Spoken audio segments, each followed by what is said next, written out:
하나님의 말씀 봉독하겠습니다. 이사야 52장 1절에서 12절까지의 말씀입니다. 구약 1032면 어간에 있습니다. 시온이여 깰지어다 깰지어다 내 힘을 낼지어다 거룩한 성 예루살렘이여 내 아름다운 옷을 입을지어다 이제부터 할례받지 아니한 자와 부정한 자가 다시는 내게로 들어옴이 없을 것임이라. 너는 티끌을 털어 버릴지어다 예루살렘이여 일어나 앉을지어다 사로잡힌 딸 시온이여 내 목의 줄을 스스로 풀지어다. 여호와께서 이와 같이 말씀하시되 너희가 값없이 팔렸으니 돈 없이 속량되리라. 주 여호와께서 이와 같이 말씀하시되 내 백성이 전에 애굽에 내려가서 거기에 거류하였고 아수르인은 공연히 그들을 압박하였도다. 그러므로 이제 여호와께서 말씀하시되 내 백성이 까닭없이 잡혀갔으니 내가 여기서 어떻게 하랴. 여호와께서 말씀하시되 그들을 관할하는 자들이 떠들며 내 이름을 항상 종일토록 더럽히도다. 그러므로 내 백성은 내 이름을 알리라. 그러므로 그날에는 그들이 이 말을 하는 자가 나인 줄을 알리라. 내가 여기 있느니라. 좋은 소식을 전하며 평화를 공포하며 복된 좋은 소식을 가져오며 구원을 공포하며 시온을 향하여 이르기를 내 하나님이 통치하신다 하는 자의 산을 넘는 발이 어찌 그리 아름다운가. 내 파수꾼들의 소리로다.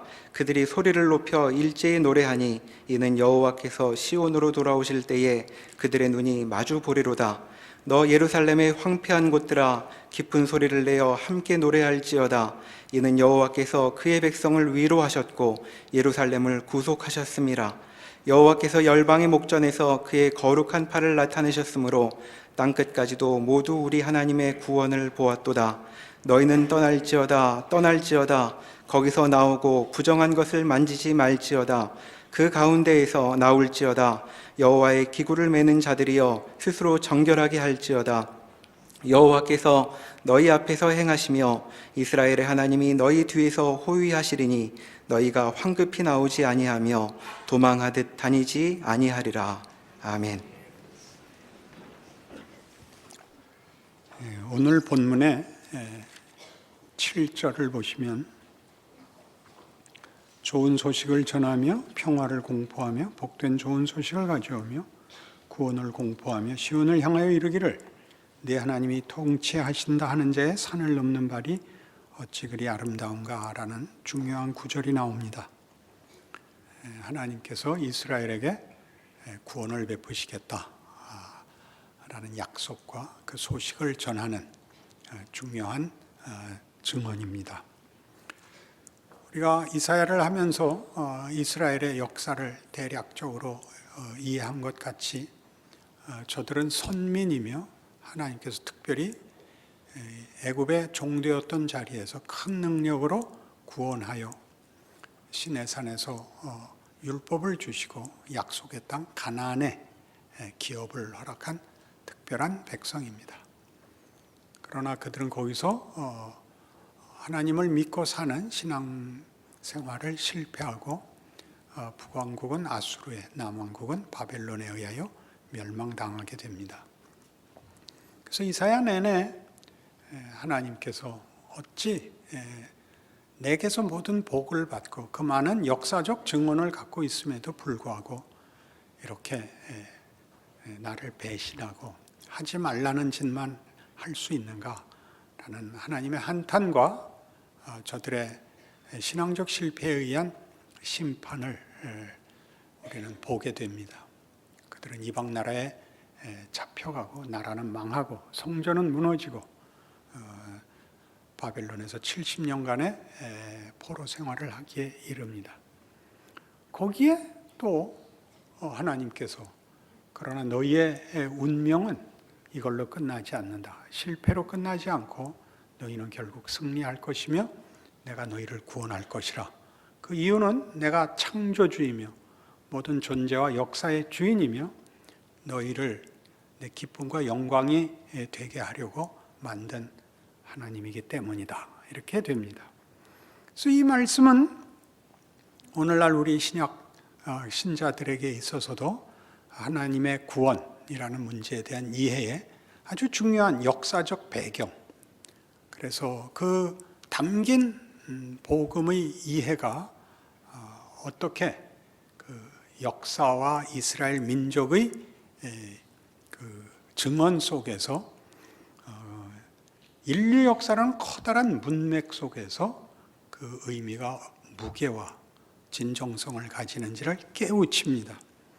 로마서 10장으로 가시면 바로 이 본문을 로마서는 이렇게 인용함으로써 신약 성도들에게 가지고 있는 신앙과 받은 구원에 대한 이해를 새삼스럽게 일깨웁니다. 10장 9절 네가 만일 내 입으로 예수를 주로 시인하며 또 하나님께서 그를 죽은 자 가운데서 살리신 것을 내 마음에 믿으면 구원을 받으리라. 사람이 마음으로 믿어 의에 이르고 입으로 시인하여 구원에 이르느니라. 성경이 이르되 누구든지 그를 믿는 자는 부끄러움을 당하지 아니하리라 하니 유대인이나 헬라인이나 차별이 없음이라. 한 분이신 주께서 모든 사람의 주가 되사 그를 부르는 모든 사람에게 부여하시도다. 누구든지 주의 이름을 부르는 자는 구원을 받으리라. 여긴 마음껏 열어놓은 겁니다. 예수를 믿기만 하면, 그를 부르기만 하면 구원을 얻는다. 그러니까 이런 식으로 좁히는 것은 이 성경이 증언하려는 의도와 다릅니다. 믿으면 되고 안 믿으면 안 되는 그런 제한 조건으로 제시되어 있지 않고 우리가 아는 어떤 경우나 방법보다도 훨씬 열려있는 무한대로 허락된 은혜를 강조하기 위해서 누구든지 예수를 믿으면이 여기서는 가장 쉬운 방법으로 소개되고 있는 겁니다. 그를 시인하면 또 가장 쉬운 방법으로 소개되고 있는 것입니다. 그래서 이 복음에 관한 이해는 오고 오는 교회사 내내 조건이 되고 차별의 기준이 됩니다. 나는 믿었고 넌 안 믿었다. 나는 잘 믿고 넌 잘 못 믿는다. 라는 식으로 기독교인들의 신앙을 점검하고 신앙인이라는 정체성을 확인하는데 굉장히 부정적이고 소극적인 방법론이 되고 말았습니다. 이제 이 이사야에서 선언된 이 말씀이 가지는 역사적 배경을 보면 그것은 저들이 이스라엘 백성들이 잘못하고 벌받아 마땅하고 자초한 멸망 속에 하나님이 등장하여 창조같이 없는 데서 무엇을 만드는 것 같이 이스라엘이 다 망쳐놓은 다 실패한 것을 하나님이 뒤집겠다고 말하는 것이 구원이라는 사실, 그것이 복음이라는 사실을 일깨워야 합니다. 그것이 왜 중요하냐면 이제 나중에 오늘 이사야 52장을 가지고 찾아갈 신자의 정체성이 가지는 적극성을 위해서 이 기초가 매우 중요하기 때문입니다. 누구든지 주의 이름을 부르는 자는 구원을 받으리라 하고 끝나지 않습니다. 그런즉 그들이 믿지 아니하는 일을 어찌 부르리요, 듣지도 못한 일을 어찌 믿으리요, 전파하는 자가 없이 어찌 들으리요, 보내심을 받지 아니하였으면 어찌 전파하리요. 기록된 바 아름답도다 좋은 소식을 전하는 자들의 발이요 함과 같으니라. 이게 오늘 52장 이사야 52장 7절의 인용입니다. 보내심을 받지 아니하였으면 어찌 전파하리요. 누가 보냈다는 거죠. 그러니까 구원은 철저히 외부에서 오는 겁니다. 우리 안에 깨우침이 아니고 우리 안에서 일어난 어떤 확인이 아니고 어떤 노력의 결실이 아니고 소원의 결과도 아니고 밖에서부터 오는 겁니다. 누가 전해준 것을 믿는 겁니다. 그 전해준 자는 보냄을 받은 겁니다. 보내신 자가 있다 이런 말입니다. 보내신 자가 있다. 이 일은 무슨 의미냐 하면 지금 이사야에서 보는 이스라엘 역사라는 그 정황, 문맥 속에서 보시면 이스라엘은 하나님의 큰 은혜와 복과 능력 속에 있으면서도 망한, 스스로 멸망을 자초한 자들입니다. 그러니까 인류 역사, 인류 모든 인종 중에 제일 나쁜 놈이죠. 그러니까 우린 좀 낫죠. 이스라엘에 비하면 성경이 증언하려는 건 그겁니다. 최고의 혜택을 받고도 망한, 그 망한 조건에 하나님이 구원을 베풀었다라는 것이 핵심적 본문입니다. 그러니 그건 본인들이 노력한 것도 아니요, 만든 것도 아니요, 최소한 빌거나 소원한 것도 아닌 것이다, 그 얘기입니다. 왜 중요하냐? 거기서도 하나님 일하고 계셨다 이겁니다. 우리가 보는 자책하는 우리의 과거, 한심한 현실, 그리고 돌아가는 세상을 납득할 수 없는 이 불안, 위기, 이 위협, 이런 것들만 현실이 아니고 하나님 일하고 계시는 시간이요 경우라고 얘기를 하는 것입니다. 못 알아들으시는 얼굴이니까 로마서 5장으로 가십시다. 31년이나 됐는데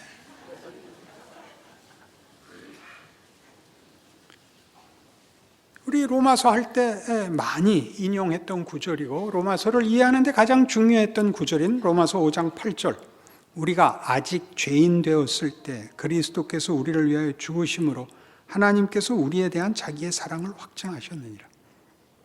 그러니까 구원은 언제 허락이 되냐면 우리가 빌기 전에, 깨닫기 전에, 소원하기 전에, 알지 못했던 때 구원이 주어집니다. 예수는 그때 보내지고 그때 죽습니다. 2000년도 더 전에 일어난 일입니다. 이 문제의 가장 소중한 내용은 네가 모를 때, 네가 빌지 않았을 때도 하나님은 하나님으로서 일하고 계셨다. 혼자만 일한 게 아니라 그 모든 일함은 너를 위한 것이었다. 그렇게 증언하는 것이죠. 별로 감동이 없으신데 4장 25절을 보십시오.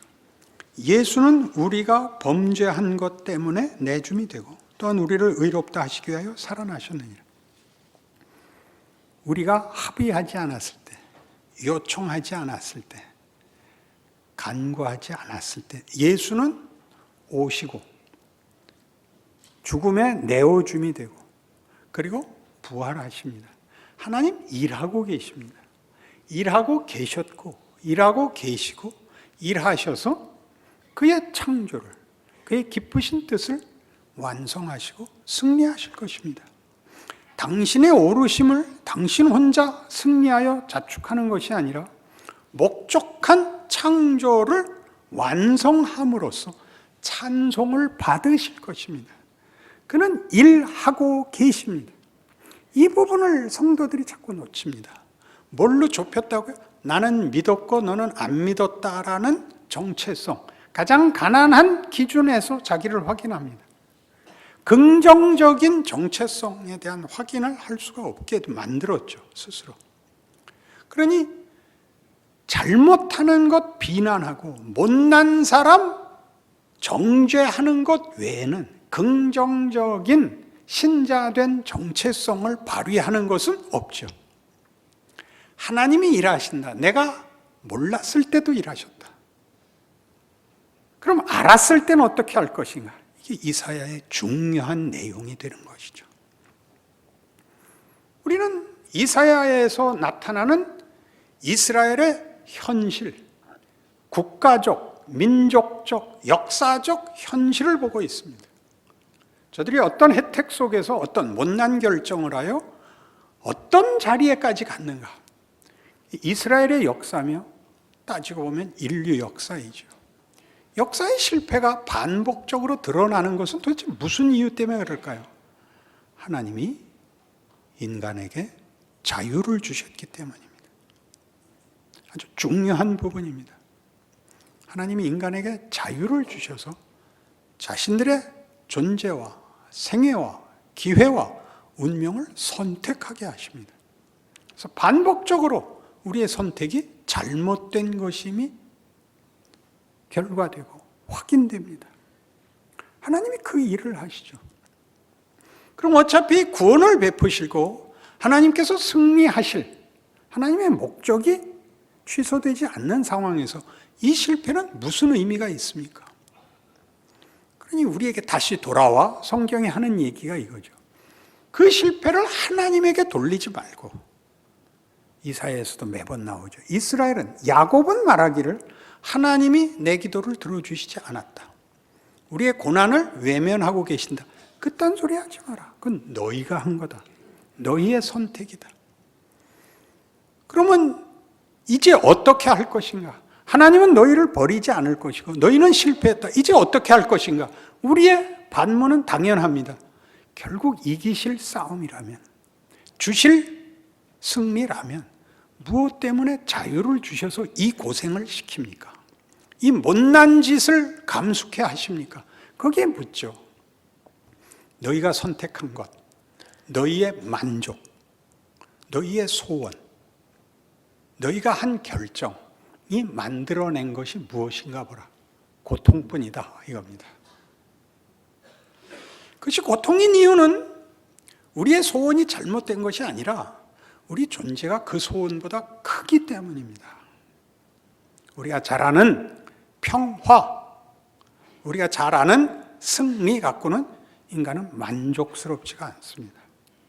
그것으로 인간된 존재, 그 정체성이 만족되지 않아서 가졌는데, 이겼는데도 시비를 거는, 원망하는, 분노하는 존재인 것이 역사의 증언입니다. 왜 그 정도 지위에서 그 미친 짓을 했을까? 이게 역사에 반복되는 거죠. 모든 권력을 쥔 통치자들이 자기네들이 가진 것으로 잘한 사람이 거의 없습니다. 모두가 못난 짓을 했죠. 폭력화하고 남을 못 살게 굴고, 남은 모든 역사적 유적들은 그 통치자가 얼마나 폭군이었나를 증명하는 거죠. 모두를 불러 그 노역을 시켰죠. 피라미드가 그러고 진시 황제의 작품이 만리장성이든 황궁이든 자기 무덤이든 그 얼마나 많은 사람이 가서 고생을 했습니까? 유방도 그 일하러 가는데 날짜 틀려서 죽게 돼서 할 수 없이 모반을 하게 된 거 아닙니까? 인류 역사의 이 증언이 우리에게 무엇을 가르치죠? 그러니 내 소원 가지고 할 수 있는 것을 내가 불만이요, 또 내 소원을 이룬 것을 가지고도 내 영혼이 만족지 못하고 고통스럽다면 이제 다시 묻자. 그 승리와 타협할래? 그 고통에 굴복할래? 승리를 해봤자 허망하고 고통밖에 오는 게 없고 고독을 풀 길이 없다. 그럼 죽는 수밖에 없는 겁니다. 그러면 타협하고 겉으로 인생 까짓고 한 7, 80 사는 거 한바탕 놀아보자 하고 미친 놈으로 살래? 아니면 살아봤자 미친 짓이니 죽어버릴래? 그것 갖고는 인생이 억울하다, 인생은 것보다 가치가 있다. 그러면 이제 묻는다. 이 고통, 이 허망함 앞에서 내 존재 가치를 무엇으로 채워야 이 고통과 이 허망함을 넘어설 수 있을 것 같아? 거기 하나님이 들어오시는 겁니다. 나 없이는 할 수 없다. 그게 직면하는 거죠. 고난이 하는 일이죠. 우리가 선택한 자유, 우리가 마음껏 선택한 소원이 가져온 고난이 다만 육체적이고 환경적인 것이 아니라 우리 영혼의 고난이죠. 다들 날 부러워하는데 난 왜 평안치 않은가? 이거죠. 난 잘났는데 왜 아무에게도 반갑지 않은가? 왜 우리는 둘만 만나면 싸우는가? 왜 눈은 두 개인가? 우리의 불만입니다. 이걸 해결하지 못하면 우리는 기독교인이라는 말이 갖는 의미를, 그리고 현실을 살아낼 수가 없습니다. 끊임없이 무엇만 요구하게 되죠? 평안을 요구합니다. 그 평안이 다 뭐죠? 평안을 해치는 자를 다 제거해야 됩니다. 다 제거합니다. 일단 자동차부터 없애야 됩니다. 길도 없애야 되고, 그리고 운전자도 없애야 됩니다. 그 불교가 제대로 가고 있는 거죠. 빨리 죽어라. 네가 죽어야 온 세상에 평화가 온다. 정직한 답입니다. 하나님이 없으면 인간은 무로 돌아가는 것 외에 다른 답이 없습니다. 여러분 잘해보셔서 아실 겁니다. 공부도 잘해보시고 인생도 열심히 살아보셨을 겁니다. 열심히 살면 짜증도 열심히 납니다. 열심으로는 답이 안 옵니다. 우리 인생에 걸려있는 어떤 갈증, 어떤 소망은 필설로 설명할 수 없는 어떤 것입니다. 하나님의 창조물이라는 정체성입니다. 그걸 해결하지 않고는 우리는 여기에 대하여 답을 할 수가 없죠. 하나님이 일을 하셔서 우리가 이제 돌아와 인생 별거 아니다. 인간이란 존재는 세상의 것으로 만족시킬 수 없는 존재다. 현실은 매일 속이고 매일 타협하고 살 수만은 없다. 결국 이겨내야 된다. 라는 것으로 여러분의 예수 믿는 신앙을 내용으로 채우지 않으면, 그러면 매일의 현실에서 우리는 대부분 외면하고 타협하고 넘어가는 것에 불과합니다. 여기가 어느 시대나 그랬듯이 교회가 분명히 해야 될 내용인 것입니다. 우리 교회는 어떻고라는 자랑으로 묻어갈 수 없습니다. 그 교회에 속한 회원들 각각이 이 답을 찾아서 하나님의 일하심을 기억하여 자기의 생애를, 존재를 살아가겠다고 결심하고 실험하지 않으면 그것은 무의미한 것입니다. 우리 교회 이름을 갖다 대면 다 놀라고 다 존경하고 다 항복하고 그런 일로 해결이 되는 게 아니라 여러분 자신에게 아직도 해결되지 않은 현실의 위협, 공포, 불안, 갈등 속에서 그런 건 괜찮아. 난 질 수 있어. 난 고통스러워도 좋아. 라고 얘기할 수 있어야 됩니다. 그것이 오늘 성경이 요구하는 거죠. 본문으로 돌아오시면 52장 1절이 이것이었습니다. 시온이여 깰지어다 네 힘을 입을지어다. 거룩한 성 예루살렘이여 네 아름다운 옷을 입을지어다. 이 깰지어다는 바로 옆에 51장 9절에 이렇게 나왔었던 것입니다. 여호와의 팔이여 깨소서 능력을 베푸소서. 옛날 옛시대에 깨신 것 같이 하소서. 라합을 점이시고 용을 찌르시니가 어찌 주가 아니시며 바다를 넓고 깊은 물을 말리시고 바다 깊은 곳에 길을 내어 구속받은 자들을 건너게 하시니가 어찌 주가 아니시니까. 여호와께 구속받은 자들이 돌아와 노래하며 시온으로 돌아오니 영원한 기쁨이 그들의 머리 위에 있고 슬픔과 탄식이 달아나리이다. 이것은 출애굽 사건을 인용하여 지금 바벨론 포로 속에서 꺼내놓는 신앙 고백입니다.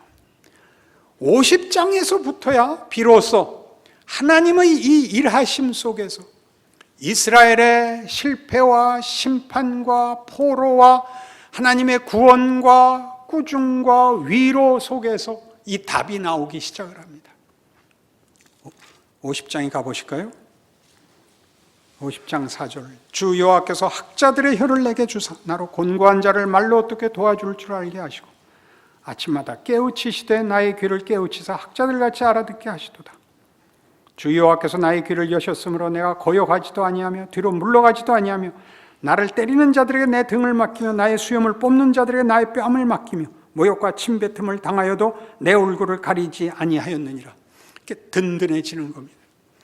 예수를 믿으면, 믿음이 좋으면 모두에게 환영을 받고 좋은 조건 속에서 있고 지위를 갖는 것이 아니라 동일한 고난 속에서, 어떤 고난?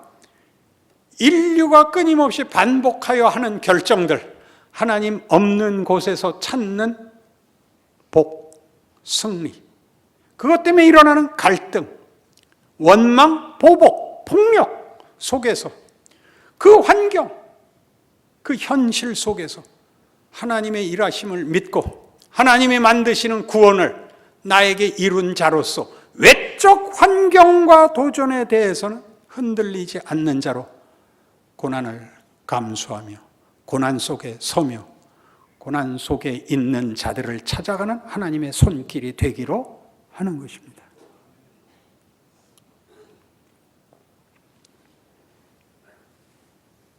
우리 한국교회가 한참 부흥할 때는 찬송도 기쁘고 간증도 감동적이고 전도하면 매일 결신자들이 생기고 방언이 터지고 기도하면 병이 낫고 그랬습니다. 하나님의 일하심입니다. 똑같이 여러분 병원에 가서 못 고칠 병 고치고 친구가 반가워하고 하면 우리에게 모든 문제 해결이 아니라 스스로가 실력과 위대함과 가치와 정체성을 가져야만 되는 것 같이 이제 한국교회는 내용에서 실력에서 자기 이해에서 하나님의 일하심에 대해서 실력 있는 정체성을 요구하고 있습니다. 위기가 아닙니다. 당연히 와야 할 때 온 것입니다. 거기 서셔야죠. 여러분이 옛날에 노방전도하며 모르는 사람에게 예수 믿으세요라고 전도지를 나누었던 그 배짱, 그 각오, 그 열심, 그 감격이 여러분 자체 내에서 여러분이라는 존재와 여러분 각각에게만 있는 각 개인의 인생살이에서 져야 하는 짐, 그 시대와 사회에 묶인 자리에서의 책임 여러분이 하는 거죠. 성경이 요구하는 것입니다. 하나님은 당신이 하나님이신 것을 그 아들을 보내어 우리 손에 모욕당하고 죽는 자리로 당신의 하나님임을 증명하셨습니다. 이 하나님이야말로 우리를 감동시키는 것 아닙니까? 말 안 들으면 죽이고 눈 밖에 나면 내치고 보복하시고 분노하시고 심판하시는 하나님이 아니라 그의 영광을 우리와 나누시며 그의 오르심을 우리를 위하여 쓰시는 예수로 말미암는 구원은 하나님의 의 아닙니까? 기독교 신앙이 여러분에게 요구하는 것이 무엇인지 생각하십시오. 그래서 빌립보 4장에 오면 사도 바울은 이렇게 놀라운 증언을 남깁니다. 빌립보 4장 4절 주 안에서 항상 기뻐하라. 내가 다시 말하노니 기뻐하라. 너희 관용을 모든 사람에게 알게 하라. 주께서 가까우시니라. 아무것도 염려하지 말고 다만 모든 일에 기도와 간구로 너희 구할 것을 감사함으로 하나님께 아뢰라. 그리하면 모든 지각에 뛰어난 하나님의 평강이 그리스도 예수 안에서 너희 마음과 생각을 지키시리라. 관용, 기독교 신앙의 최고의 경지, 관용. 왜요? 넉넉한 자만, 가진 자만 베풀 수 있습니다. 가지지 못하면 남의 것을, 자기 필요를 남에게서 뺏어와야 됩니다. 십계명이 그거라 그랬죠. 도둑질하지 마라, 살인하지 마라. 왜요? 내 필요를 이웃에게서 뺏어와갖고 채울 필요 없다. 내 필요는 나로부터 나간다. 나로 충분하다. 십계명이었다 그랬습니다. 똑같이 얘기하죠. 여러분의 생애, 여러분의 신앙과 여러분의 만족과 감사를 만들어내는 건 하나님으로 충분하고 남습니다. 우리 시대의 어려움은 멋있을 수 있는 기회입니다. 그리고 하나님이 당신의 영광과 당신의 승리를 만들어내는 하나님의 방법입니다. 은혜의 방법. 뭐가 불만이십니까? 양보하고 지는 것보다 멋있는 더 큰 실력이 어디 있습니까?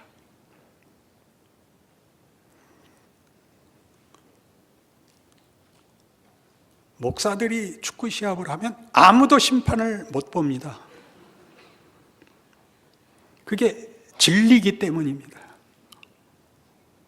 심판을 아무도 못 보고, 목사들 테니스 시합하면 또 아무도 심판을 못 봅니다. 인아웃이 진리기 때문입니다. 자기가 본 게 진리기 때문에.